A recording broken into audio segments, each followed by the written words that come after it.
Si se puede ver la pregunta en la pantalla. Aló, aló. Sí se puede ver, profesor. Sí se ve, profesor. Ok, muchas gracias. Espero que estas sean las correspondientes preguntas de la clase de hoy. Ok, bueno, son las 6:02. Vamos a analizar la siguiente pregunta y vamos a llegar a una solución. A ver, dice la pregunta: Rogelio realiza su servicio rural y urbano marginal de salud, lo que se llama SERUMS. ¿Ok? En una visita a las comunidades asistió a un parto de gemelos, observando que uno de ellos, al ser estimulado, no reaccionó con la respuesta de sobresalto, ¿no? El sobresalto natural, ni extendió ni retrajo los brazos, es decir, no extendió los bracitos, no retrajo los brazos y piernas en torno a la línea media del cuerpo, ni lloró, que es propio del reflejo. Hay un espacio ahí. Lo observado por Rogelio se relaciona con la dimensión, aquí sería física, ¿ok? Ya vamos resolviendo la dimensión física de la etapa de desarrollo, eh, infancia, ¿ok? Infancia, ¿ok? Pues obviamente no puede ser la dimensión cognitiva, no puede ser la dimensión psicosocial, ¿ok? Cuando se habla de los reflejos en un neonato, pues se están refiriendo a la dimensión física. Por lo tanto, nos vamos quedando con la respuesta D, ¿ok? Y la respuesta C. Nos vamos quedando con la respuesta D y la respuesta C. Las otras quedan eliminadas, porque aquí podemos rellenar, ¿ok? Dimensión física. Ahora, dice, de la etapa del desarrollo denominado, ¿ok? No puede ser prenatal. Por lo tanto, mira cómo lo resolvemos fácilmente. Letra D, comprobamos letra D, ¿ok? Porque acá está diciendo que ya nacieron los gemelos. Si ya nacieron, no puede ser la letra C, ¿ok? Lo que tienen que razonar ustedes, fíjate, hay 3 huecos para eh, rellenar, ¿verdad? Con una respuesta. Pero si con la primera, pues no recuerdo, pues voy probando con la segunda. Ok, acá dice que se refiere a la dimensión física, por lo tanto voy eliminando A, B y tengo que eliminar E. Ok, pero si en la siguiente dice eh, en, en la etapa del desarrollo, pues que tiene que ser la infancia, no puede ser prenatal, porque ya nacieron. Por lo tanto, letra D. Ahora, ¿cuál es el reflejo que se observó? El reflejo de Moro. ¿Ok? El reflejo de Moro. Vemos por aquí. El reflejo de Moro se observa en el recién nacido, su ausencia o permanencia prolongada se asocia a daño cerebral. Este reflejo corresponde a una expresión típica evaluada en la dimensión física de la etapa de vida denominada infancia, de 0 a 3 años, por lo tanto, letra D. ¿Alguna pregunta eh, sobre esta pregunta de la semana 15? Pues estamos viendo la semana 15, desarrollo humano, primera parte. ¿Alguna pregunta? Ok, bueno, ya se van dando cuenta cuál es la mejor estrategia, ir observando cuáles son las palabras que corresponden. Ok, si yo tengo una duda con uno de los huecos para rellenar, voy trabajando con lo que yo tengo la seguridad. Ok, y es fácil saber qué es la dimensión física que hemos estudiado. Ok, y es fácil saber que no es prenatal. Por lo tanto, tengo que eliminar letra C. Bien, ¿alguna pregunta sobre desarrollo humano, primera parte? ¿Aló, aló? ¿Alguna pregunta? A ver el chat de la reunión, si funciona. Pues está lento, no aparece. Aló, aló, ¿alguna pregunta? ¿Me están escuchando? A Sí, ver si... profesor. A ver, diga. Ok, me están escuchando. A ver, ¿qué dice por acá? Sobre el desarrollo humano podría explicar el pensamiento sincrético de la niñez temprana. Ok, muy buena pregunta de Franco Leonardo.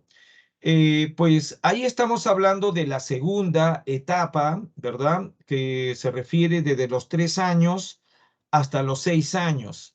Ok, nos estamos refiriendo a la dimensión cognitiva, la dimensión cognoscitiva, que es lo mismo decir cognitivo o cognoscitivo, ¿ok? Porque se refiere al conocimiento, ¿verdad? Y ya sabemos que los procesos psicológicos que permiten el conocimiento se le denomina procesos cognitivos, porque permiten el conocer.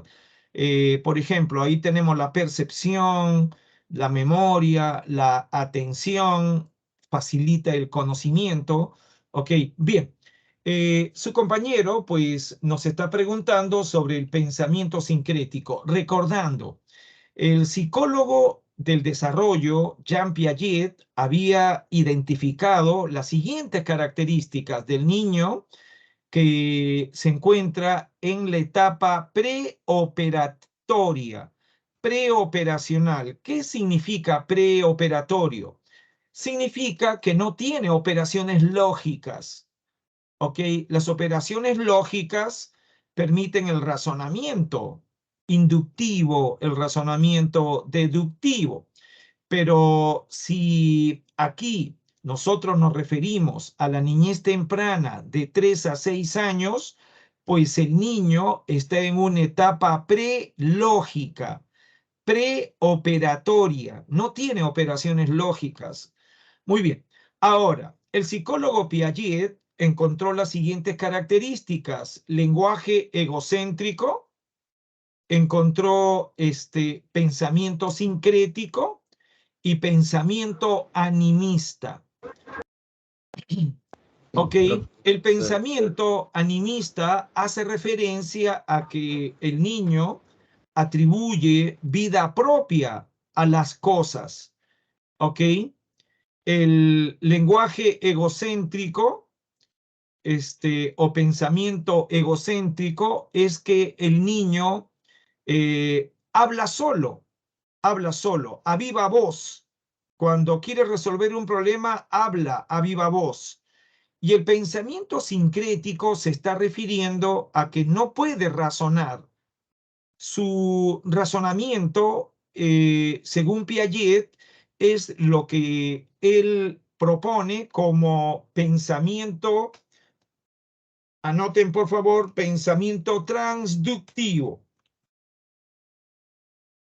Ok, que en la separata no se ha mencionado. El pensamiento transductivo no es ni inducción, no es deducción. Ok, recuerden que el niño no tiene razonamiento lógico, por lo tanto, no tiene razonamiento inductivo, el cual empieza a partir de los 7 años hasta los 11 años, tiene razonamiento inductivo, por eso que esa etapa, según Piaget, se llama operacional concreta. Ya tiene operaciones de la lógica, pero tiene que mirar, ¿verdad? El experimento, tiene que mirar el problema. Por eso se llama operacional concreta. Allí se da el razonamiento inductivo. Pero después, en la adolescencia, a partir de 11, 12 años, surge el razonamiento deductivo en la adolescencia. ¿Ok? Pero el niño menor de 6 años no razona. Entonces Piaget inventa una forma de pensamiento que en la lógica no existe, que se llama transducción, que es ir de lo particular a lo particular. Es decir, a partir de un caso particular a otro caso particular. ¿ok? Y eso se llama transducción o también se le denomina pensamiento sincrético, es decir, utilizar cualquier argumento para explicar un fenómeno, ¿ok? Ejemplo, Jean Piaget le muestra a un niño una fotografía de un avión. El avión, pues, vuela. Entonces Piaget le pregunta al niño por qué el avión vuela. Entonces, como el niño no puede hacer ninguna deducción, no puede hacer ninguna inducción, hace una transducción de un caso particular que él conoce, el vuelo de la paloma, lo aplica al caso particular del vuelo del avión.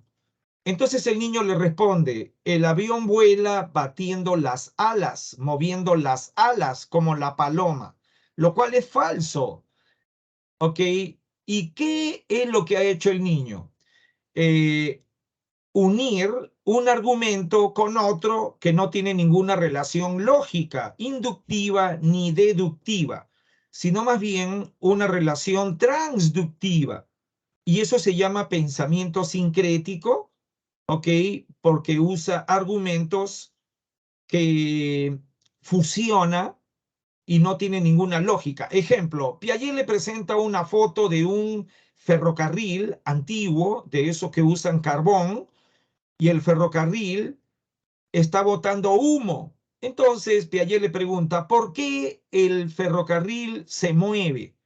Entonces Piaget está esperando que el niño le diga, el ferrocarril se mueve porque se le echa carbón, porque tiene un motor a vapor, pero no, el niño dice, el ferrocarril se mueve porque el humo le está empujando. Fíjate, de un caso particular, observar que el humo sale, al caso particular que el ferrocarril se mueve, lo aplica sin ninguna lógica. ¿Ok? De manera sincrética, fusionar argumentos que no tienen relación lógica. Eso se llama pensamiento sincrético, que caracteriza al niño menor de 6 años que no tiene razonamiento lógico, inductivo y menos deductivo. ¿Se entendió, señor Franco Leonardo? ¿Aló, aló? ¿Se entendió? Ok, bien. Entonces no olviden, ahora, un poco para entender eh, el pensamiento mágico, el pensamiento egocéntrico del niño. Jean Piaget le presenta una fotografía al niño de 5 años donde se observa el sol ocultándose ya como a las 6 de la tarde, ¿no? El sol en el ocaso. Entonces Piaget le dice, niño, mira el sol, se está ocultando porque viene la noche. ¿Por qué se está ocultando y viene la noche? Entonces el niño le responde con pensamiento animista, el sol se está ocultando porque yo lo he visto en la mañana, arriba, en el cielo, y ha estado trabajando el sol. Y ya se cansó y se va a su casa a dormir porque viene la noche. Fíjate, el sol como que es una persona que ya trabajó, se va a dormir. Y eso se llama pensamiento eh, este, animista, darle vida a los objetos, a los fenómenos de la naturaleza. Entonces Piaget interviene y le dice, no, no, no, no, niño, el sol no se va a dormir.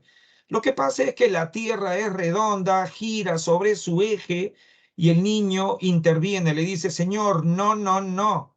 El niño de 5 años interrumpe a Piaget y le dice, eh, no, señor, yo lo he visto trabajando, ¿ok? En la mañana, el sol se va a dormir. Y eso se llama pensamiento egocéntrico, egocéntrico. ¿Por qué? Porque el niño está centrado en su yo. El niño no acepta la opinión de Piaget, del adulto. No, señor, usted no sabe qué cosa que la tierra es redonda. El sol se va a dormir a su casa. Señor, yo lo he visto. ¿Ok? Y eso se llama Egocentrismo. Egocentrismo significa centrado en su yo, y en este contexto de desarrollo cognitivo, el egocentrismo hace que la persona se ponga terca, que la persona no acepte opinión de otros. ¿Ok? Eso se da en el niño menor de 6 años, de 3 a 6 años. El niño es egocéntrico porque no acepta el razonamiento de otros. ¿Ok? Ese fenómeno se presenta también en la adolescencia. Recuerden que en la adolescencia se da el egocentrismo racional. El egocentrismo racional, el adolescente cuando le dan un consejo no lo acepta, se pone terco, se pone rebelde, igual que el niño.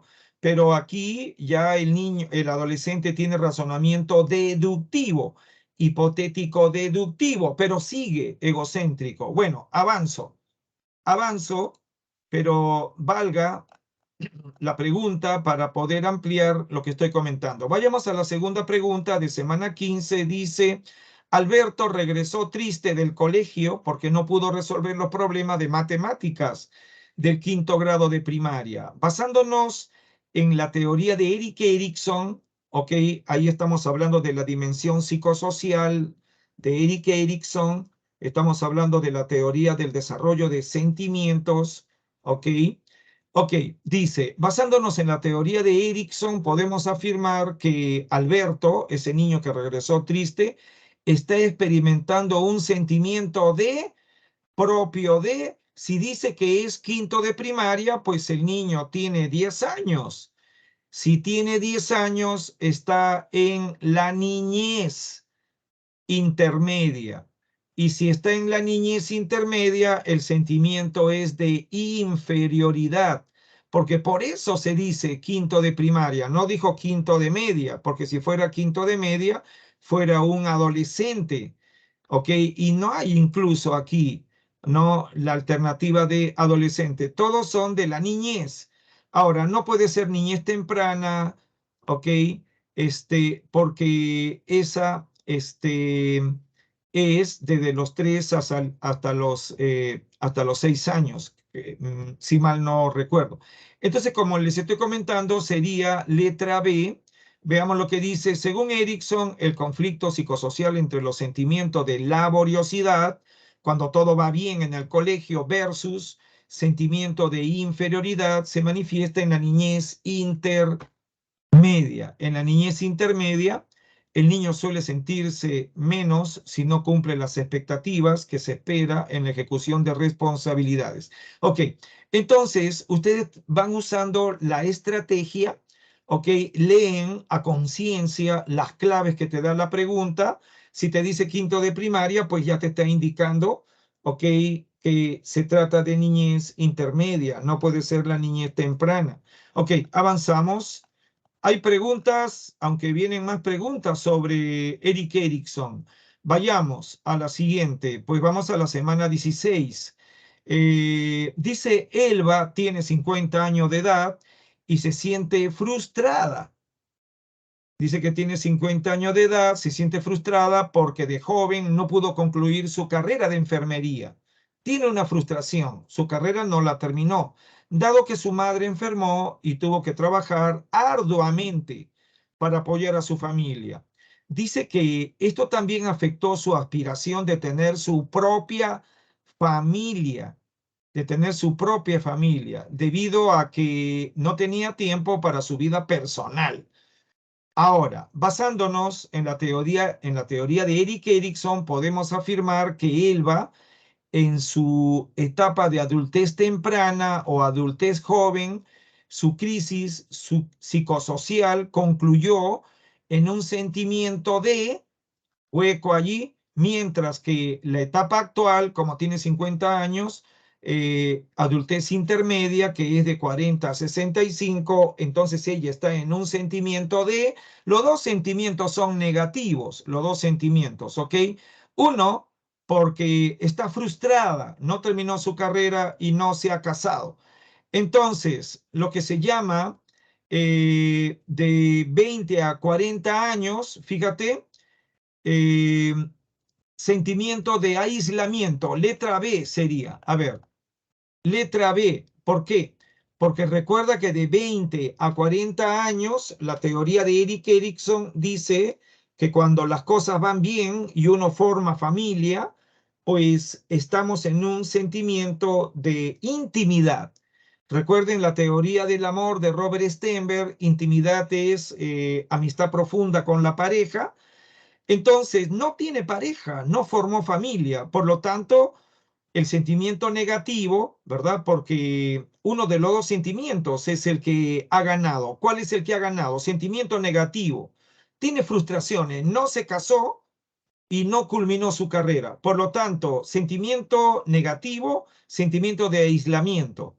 Y el sentimiento negativo de los 40 a los 65 años es sentimiento de estancamiento. Estancamiento. No puede ser laboriosidad, porque ese es de niños, y sentimiento de inferioridad, ese de niños de primaria. No puede ser autonomía con vergüenza, porque esos son niños de más o menos 2 años. No puede ser confusión de roles, porque esos son adolescentes, ¿ok? No puede ser generatividad, es decir, no puede ser la A, porque generatividad es el sentimiento positivo. Entonces, ¿en qué consiste la teoría de Erik Erikson? Es una teoría que dice que los sentimientos evolucionan por crisis. Y la crisis, cuando se resuelve favorablemente, es decir, crisis psicosociales, cuando se resuelven favorablemente, el sentimiento es positivo, pero cuando se resuelve desfavorablemente, el sentimiento es negativo. Entonces, pues acá tienen que haber dos sentimientos negativos. ¿Ok? Acá, por ejemplo, intimidad, generatividad es positivo.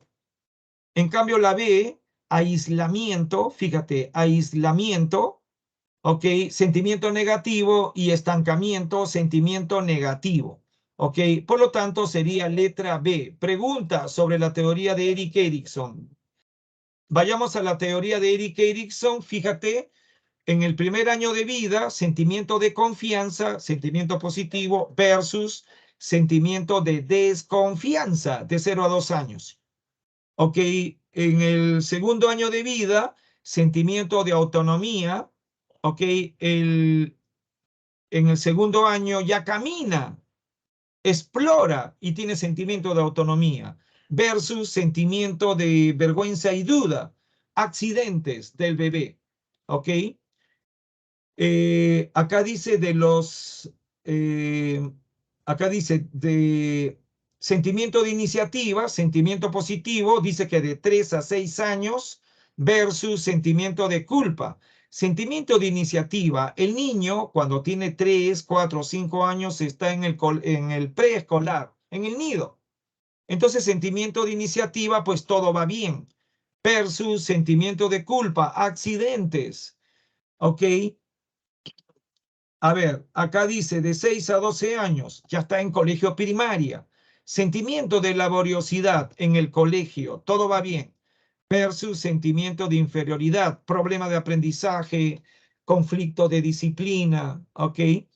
Eh, acá hay otro de entre los 12, 20 años, la adolescencia, sentimiento de identidad, ¿ok? Versus confusión de roles, confusión de identidad, confusión de roles, ¿ok? Cuando las cosas salen mal en el adolescente, ¿ok?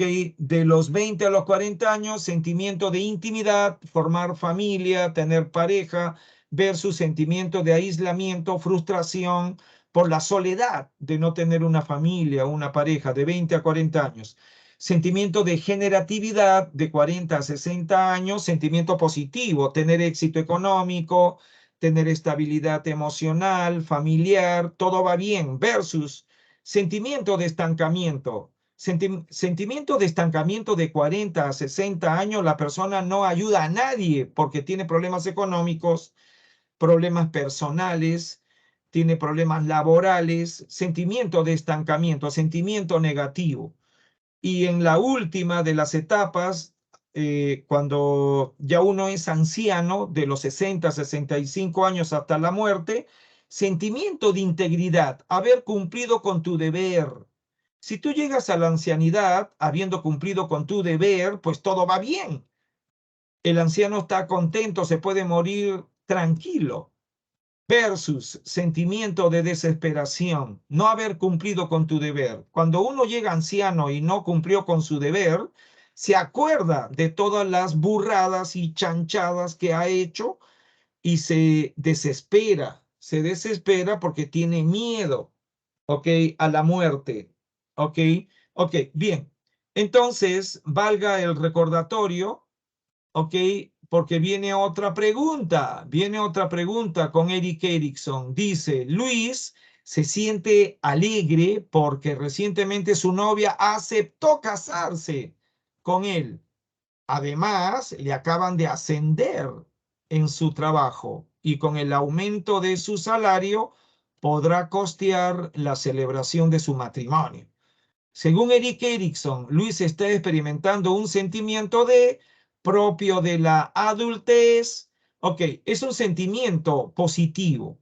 Ok, un sentimiento positivo porque le han aceptado el matrimonio. Por lo tanto, sentimiento de intimidad, es letra C, y es propio de la adultez, adultez joven, adultez temprana. Ok, letra C. Ok. Porque allá o en esa pregunta la consecuencia es positiva. Su novia le dio el sí. Aparte, le han aumentado, o sí, le han aumentado el salario. Por lo tanto, las cosas van bien. ¿Ok?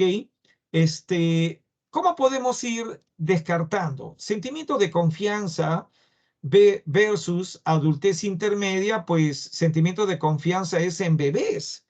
Sentimiento de identidad es en adolescentes. Sentimiento de generatividad es en personas que son mayores de 40 años. Sentimiento de integridad, pues es ancianos.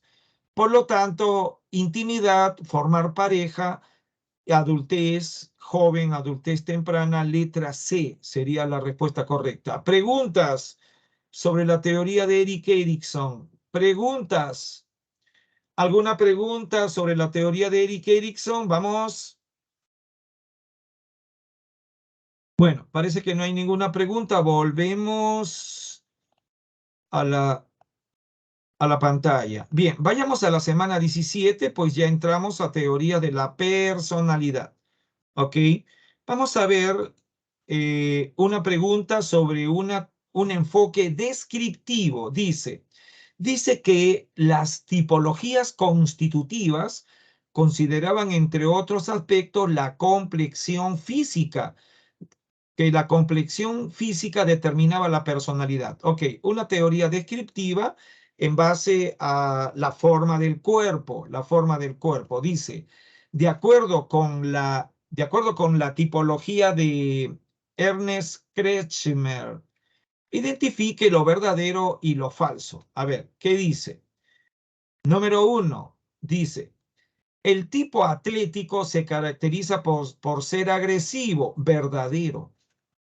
Es agresivo, es autoritario, es dominante, ok, agresivo. La número 2, el temperamento esquizotímico, esquizo partido, y la palabra tímico, emociones, sentimientos partidos, dice, es propio de el pícnico, falso, el pícnico es ciclotímico. Ciclotímico porque el pícnico es más bien alegre, pero en determinado momento puede pasar a la tristeza, pero vuelve cíclicamente a la alegría. Lo que se llama esquizotímico pertenece al leptósomo. El leptósomo es el que un día lo puedes ver triste o una semana lo ves triste y la otra semana lo ves alegre, como que fueran dos personas diferentes. Recuerden que acuérdate de la palabra esquizofrenia. Esquizofrenia significa mente escindida, mente rota. ¿Ok? En el caso del leptósomo, que son personas un poco problemáticas, tienen un temperamento esquizotímico, parecen dos personas diferentes. En cambio, la persona que tiene la tipología pícnica es ciclotímico, ¿ok? Generalmente para alegre, es muy sociable, puede tener, una tristeza, pero vuelve, el ciclo no se queda, ¿no? Mucho tiempo en un estado emocional triste, vuelve a la alegría, ¿ok? Y por eso que es ciclotímico, ¿ok? El esquizotímico es el leptósomo, ¿ok? Y en el caso del Atlético, pues el temperamento era gliscrotímico, recordarán, impulsivo, agresivo. Ok, pregunta sobre la teoría de Ernest Kretschmer. A ver, pregunta, ¿salgo de aquí? ¿Salgo de aquí? Esquizofrénico vendría a ser bipolar. ¿Cómo? El esquizofrénico vendría a ser una persona bipolar. No, nada de eso, nada de eso. El esquizofrénico, voy a anotar aquí, esquizo significa escindido, roto, partido, esquizo, ¿ok? Partido, roto. Y frenia, cerebro, el cerebro está partido. El esquizofrénico es uno de los cuadros más devastadores de la mente humana. ¿Ok? Invito a ver en mi canal, La Psicología del Futuro, hay un video muy bueno, de media hora más o menos, sobre la esquizofrenia. No tiene que ver nada con la bipolaridad. La bipolaridad es lo que se llama problemas de personalidad. La persona bipolar puede pasar de un polo a otro. Se llama bipolar, etimológicamente bipolar significa que tiene dos polos. Y los polos son alegría y tristeza. Entonces, el bipolar va a ser una persona que puede pasar de la alegría a la tristeza sin ninguna razón. ¿Ok? Pero no se trata de una psicosis. El esquizofrénico es un psicótico. Ahora, no confundir el bipolar con el temperamento que propone Kretschmer. En el caso de Kretschmer, él está hablando de ciclotimia en el pícnico, que va y viene. Una persona pícnica es una persona muy alegre. Puede estar triste, pero un rato y vuelve al ciclo de la alegría. En cambio, el leptósomo puede caer en la tristeza y su comportamiento es muy diferente. A la siguiente semana lo ves súper alegre, pero después lo ves todos unos días demasiado triste, y por eso que es esquizotímico, está rota sus emociones, ¿ok? Diferente a la persona que más bien tiene un temperamento ciclotímico. Y no confundir con bipolaridad, porque en el caso de la bipolaridad, es un problema de personalidad donde incluso no hay ninguna razón. No hay ninguna razón para pasar de la alegría a la tristeza, ¿ok? Pero bueno, avanzamos. Recuerden que la semana que viene, perdón, ¿qué cosa hice? Dios mío, vamos a regresar. ¿Qué cosa hice? Pido mil disculpas, no sé qué cosa he hecho. Un ratito, perdón. ¿Cómo regreso? Ayuda, ayuda, ¿cómo regreso? Y ha aparecido esto, que no sé qué es esto. A ver, voy a cerrar esto para abrirlo de nuevo. Le pido mil disculpas. Yo no soy tan bueno con lo voy a abrir de nuevo. No soy tan bueno con la computadora, pues se movió. Dios mío, ¿qué hago? ¿Qué hago para que regrese a lo anterior esto? Y esto sea, ¿Qué es esto? ¡Ayuda! A ver, ¿qué cosa es esto? No entiendo. ¿Qué cosa Profesor, es? Prueba con control ingrese Z, profesor. a concentración, ahí al costado pon lectura, profesor. Ponga lectura. Ahí hay ¿Dónde? 3 cuadrados. Al lado de concentración, en la parte inferior derecha. Ya. ¿Acá? Sí, modo lectura. ¿Así? No, el otro, el del costado, profesor. Ya, Del- gracias, ya. muchas gracias. Bueno, pido mil disculpas, pues no soy bueno con la computadora, nunca me gustó la computadora.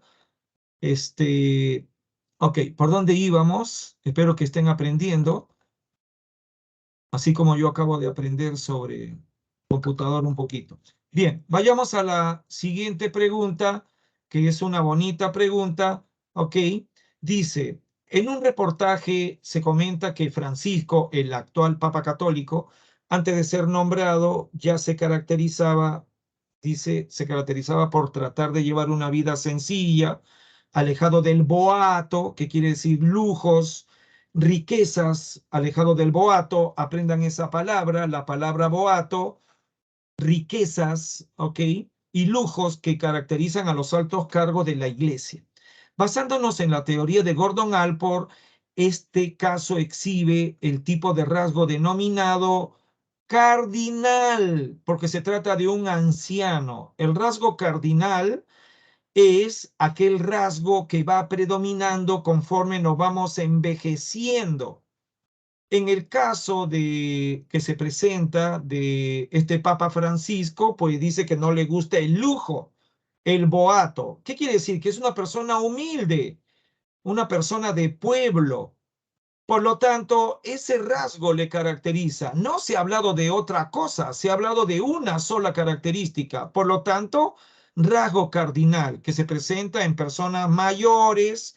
Los rasgos cardinales no se presentan en niños, adolescentes o personas jóvenes. Generalmente, conforme pasan los años, el rasgo cardinal, uno se va volviendo dominante, un solo rasgo, y por lo tanto, eso se llaman rasgos cardinales. Ejemplo, rasgo de tacañería. Abuelita muy tacaña. La abuelita no quiere ponerse su ropa que le han regalado, ¿verdad? Que le regalan todos los años. No la usa porque dice que se le va a gastar. La abuelita tacaña. Ok, vayamos a semana 18.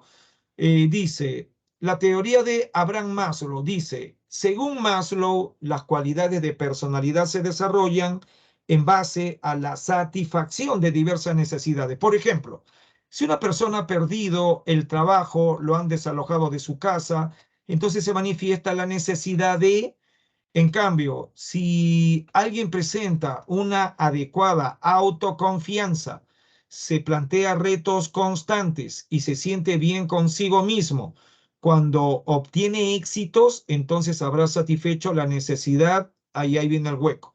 Entonces, fíjate, acá no puede ser la letra A, no puede ser la letra A porque hay una necesidad, no tiene casa, no tiene trabajo, no puede ser autorrealización. ¿Ok? Estima, sí, estima. La segunda es estima. Eh, la letra B puede ser seguridad, pero la segunda no va.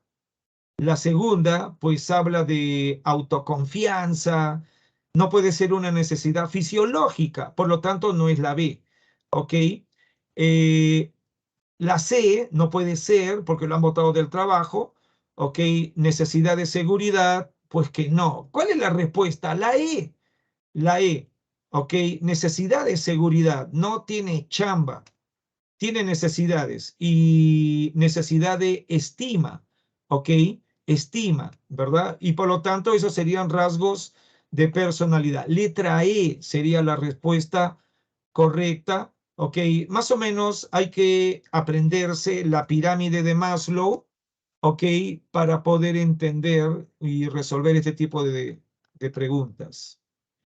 Vayamos a la siguiente pregunta, salvo que alguien tenga pues alguna pregunta. Aló, aló.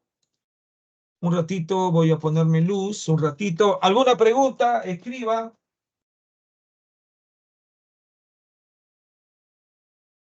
¿Alguna pregunta? Ay, ay, ay. Un ratito. Ok, vayamos a la siguiente pregunta. Dice, el estrés es una respuesta orgánica que tiene consecuencias significativas en las siguientes dimensiones de las personas, o perdón, en las diferentes dimensiones de las personas. Ok, pues estaríamos hablando de la dimensión emocional, la dimensión conductual, la dimensión, em, bueno, las dimensiones ahí, que no me acuerdo. Bien, a ver, vamos a ver aquí. Hay que marcar lo verdadero o lo falso. Dice, en la sociedad actual el estresor suele ser el mismo para todos los individuos. Falso, porque hay diferentes categorías de estresores. Hay estresores biofísicos, hay estresores psicológicos, por lo tanto la uno es falso. La segunda dice que todo estrés que experimenta el ser humano es desfavorable para su bienestar. Falso, porque hay un estrés positivo.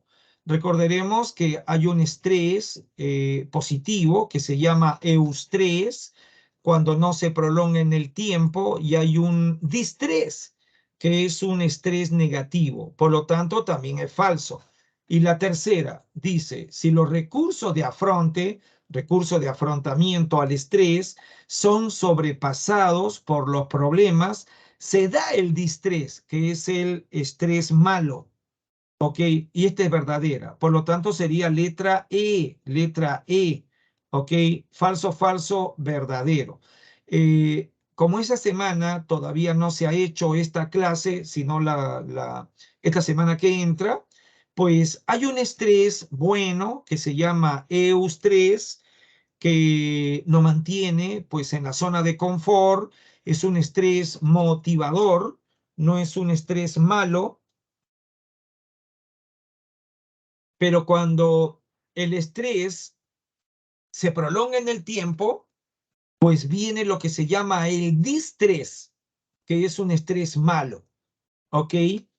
Ahora, ¿por qué uno se estresa? Uno se estresa porque no tiene recursos de afrontamiento. ¿Ok? Voy a salir de aquí para hablar directamente con ustedes. ¿Ok? ¿Quiénes son los que se estresan en la vida? Los que se estresan más son aquellas personas que no tienen recursos para afrontar el estrés. Por ejemplo, dinero. Si no tienes dinero, si no tienes un buen empleo, si no tienes seguro social, esos son recursos de afrontamiento.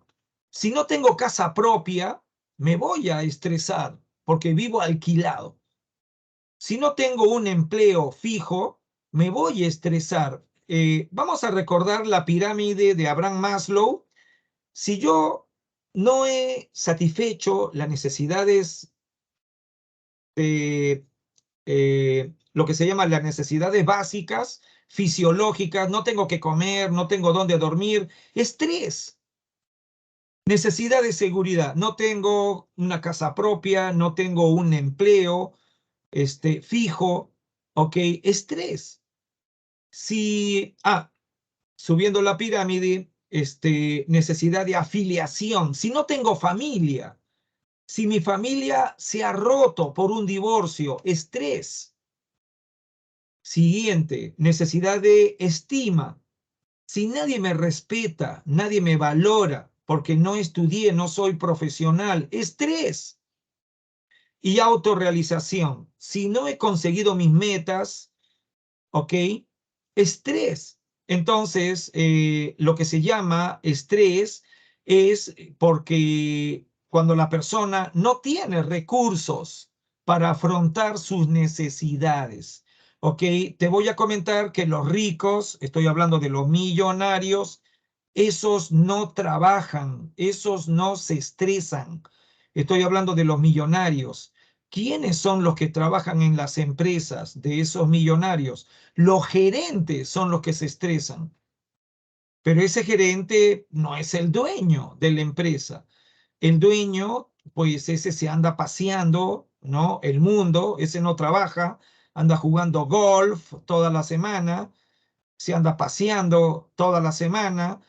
En cambio, los gerentes los gerentes se les cae el cabello, se engordan, porque no ves que cada mes o cada 2 meses viene el dueño de la empresa a pedir cuentas. Ya eso se llaman recursos de afrontamiento. Un recurso de afrontamiento que yo recomiendo siempre a mis alumnos es que siempre deben tener una cuenta de ahorros. Cuenta de ahorros en su vida. Cuenta de ahorros. ¿Por qué? Porque si tú tienes una cuenta de ahorros y hay un problema, un accidente, una situación emergente, tú tienes una cuenta de ahorros. No tienes que estar haciendo polladas, no tienes que estar pidiendo prestado, llorando, no. Ahora, ¿cuánto debes tener en una cuenta de ahorros? Anota la fórmula. El presupuesto con el cual vives en un mes, el presupuesto del mes multiplicado por 4. ¿Dónde está la X aquí? No la encuentro. Acá está la X. Multiplicado por 4. Anota la fórmula. El presupuesto con el que tú vives en un mes multiplicado por 4. Ejemplo, si yo tengo una familia de 5 personas que mantener y yo necesito 4.000 soles para vivir bien, ¿cuánto debo tener en mi cuenta de ahorros? Intangible, no lo toco. 4 por 4, 16.000 soles. Si yo tengo una familia de 6, 7 miembros y necesito 5.000 soles para vivir durante el mes, ¿cuánto debo tener en mi cuenta de ahorros? ¿Ok? Debo tener pues 20.000 soles, que no lo toco para cualquier accidente, enfermedad. Si me botan del trabajo, tengo 4 meses de presupuesto cubierto. Eso se llama mecanismo de afrontamiento. ¿Ok? Ahora, uno de los mecanismos de afrontamiento que son más importantes es la educación. Tienes que ser profesional, tienes que tener tu profesión. Ese es un recurso de afrontamiento para la vida. ¿Ok? Bueno, vayamos a la última pregunta o penúltima, creo. Dice que Carlos es un estudiante de 20 años que acaba de ingresar a la carrera de odontología. En su familia dice que todos están muy contentos por dicho logro. Además, su hermano Moisés, que este año acaba el colegio, se dice a sí mismo que debe ser como su hermano Carlos, porque fue persistente para alcanzar su propósito. Es decir, Moisés quiere tomar como modelo de imitación a Carlos, su hermano mayor. Entonces, en este caso, desde el enfoque vacío, podemos afirmar que probablemente Moisés desarrolle la misma característica de Carlos, ¿ok? Dado que ello se aprende por fácil imitación. Es decir, que el hermano menor, Moisés, pues va a imitar a su hermano mayor. Ahora, vamos resolviendo. Puede ser el enfoque humanista de autorrealización. ¿Se ha hablado de autorrealización aquí? Bueno, en cierta medida se habló de autorrealización del hermano mayor, pero el hermano menor dice que quiere seguir el camino, por lo tanto lo dejamos allí. Ahora, ¿se puede decir que se aprende por autorrealización? Falso, no puede ser la A. Vayamos a la C. Enfoque psicoanalítico, internalización, se ha hablado del inconsciente, se ha hablado del yo, superyo, el ello. No, no puede ser la C. Se ha hablado de conductismo, se ha hablado de aprendizaje conductista, se aprende por reforzamiento. En el caso de Carlos, ¿necesita un premio? ¿Se ha hablado de un premio? No, no puede ser letra D. Recuerda que reforzamiento es premio. Ahora, ¿biopsicológico puede ser? No. ¿Se ha hablado acaso de problemas psicosomáticos? ¿Se ha hablado de enfermedades psicosomáticas? No. ¿Cuál es el único que queda? Fíjate, modelado imitación. Cognitivo social. La teoría de Albert Bandura, ¿ok? El enfoque cognitivo-social de Albert Bandura, aprendizaje social, aprendizaje por imitación de modelos. Por lo tanto, letra B sería la única alternativa y hemos culminado las 9 preguntas, pero pues espero que en los 8 minutos que nos queden me hagan preguntas de cualquier punto del curso de psicología, cualquier semana. Vamos, aún tenemos 7 minutos. Vamos, preguntas con toda confianza. Vamos a aprovechar estos minutos. Vamos.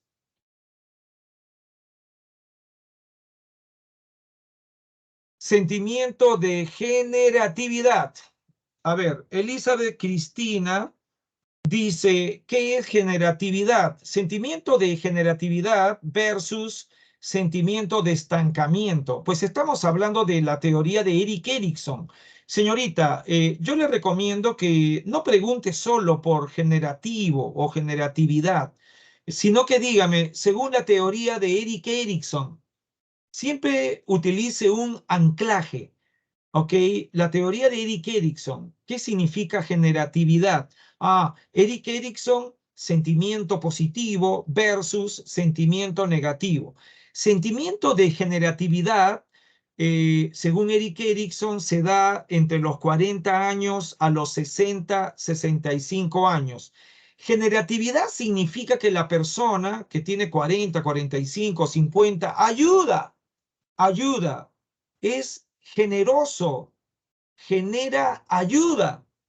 En cambio, sentimiento negativo, sentimiento de estancamiento. ¿Qué voy a ayudar si estoy estancado? ¿Qué voy a ayudar si tengo problemas económicos, si tengo problemas laborales, si tengo problemas familiares, es decir, frustraciones? Por lo tanto, Erik Erikson dice que las personas entre 40 y 60 años que tienen problemas personales, problemas económicos, tienen sentimiento de estancamiento. ¿Por qué? Porque se están envejeciendo. Se están envejeciendo. En cambio, si tú llegas a los 40, 45 años, tienes empleo seguro, casa propia, ¿ok? Familia consolidada, tú desarrollas un sentimiento positivo de la vida, sentimiento de generatividad. A eso se está refiriendo Erik Erikson. Ahora vayamos a Franco Leonardo. Dice Franco Leonardo sobre los rasgos según Gordon Allport. ¿Cómo identificar el rasgo central? Bien fácil, amigo. ¿De dónde viene la teoría de Gordon Allport? Anota, de los adjetivos calificativos.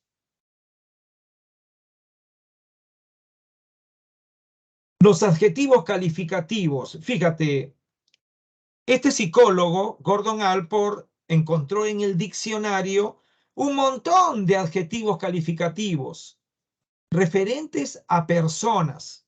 Yo de una persona puedo decir que es alegre o una persona triste. De una persona yo puedo decir que es honesta o deshonesta. De una persona yo puedo decir que es amiguera o una persona muy, el contrario de amiguero sería huraño, muy huraño, no quiere conocer a nadie. Entonces, hay miles de adjetivos calificativos. Entonces, Gordon Allport pensó, si hay adjetivos calificativos, ¿verdad? Esas palabras, me están indicando que hay formas de comportamiento, porque una persona se distingue de otra, que eso se llama personalidad. Entonces, él propuso de los miles de adjetivos del diccionario hacer una clasificación y los clasificó en rasgos centrales. Los rasgos centrales son evidentes. Los rasgos centrales se ven nítidamente. Todo el mundo puede ver características de personalidad, rasgos centrales. Por ejemplo, ¿qué puedo decir yo de mi vecino? De mi vecino yo puedo decir, es una persona muy alegre, es una persona conversadora, muy sociable, bailarín. pero también podría decir, es tan hablador que es fanfarrón. Ok, ahora, si todo el mundo está de acuerdo conmigo, porque eso se ve, eso se llama rasgos centrales. En cambio, los rasgos secundarios no se ven.